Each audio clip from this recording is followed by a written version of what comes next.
Other things on the calendar then, the last one I think that we can talk about is the audit mailing. So if our fiscal year ends here, I need to get my audit mailing out not later than 120 days after.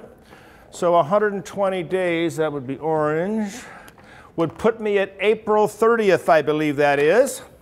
So per the Civil Code, my audit gets mailed out not later than that day, and the audit process has to happen.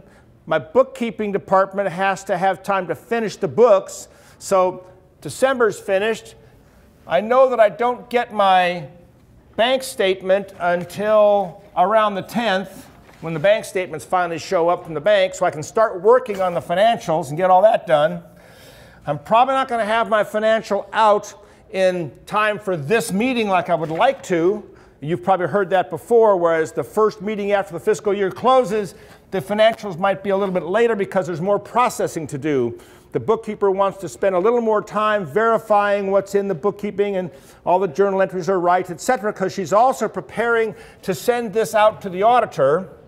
And let's see, we're going to put the audit out. Oh yeah, let's pick an auditor, huh? What does it say about that? We need to select an auditor. When's that going to happen? Well, it probably ought to happen before the end of the fiscal year. Our recommendation is that you get it done before the end of September.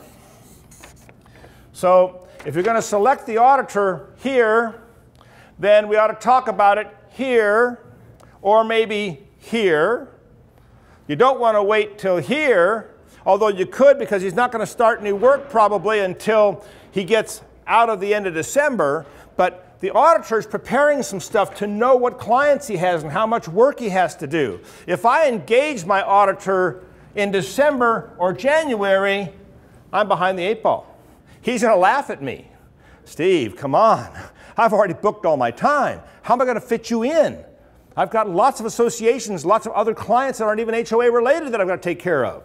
I don't think I want to be last on his list. Thank you very much. I'm going to get my audit selection process done somewhere out here, so that I've got surety that my auditor is in place. I've signed my engagement letter. Oh, the engagement letter. That's where the cost involved is. My auditor is going to charge me money to do this job. I've got to have that approved at a board meeting. I better be talking about it here. And if I'm going to go out to bid, because I wasn't really happy with my CPA last year, I want a new CPA, well then I better start talking about the bid process a month or two earlier so I can have time to make some phone calls and get some CPAs on board for providing the proposals. Mark your calendar so you don't forget to get these things done. That's the reason I wanted to bring you together today, to see how the calendar is so important to the administrative process in running your HOA.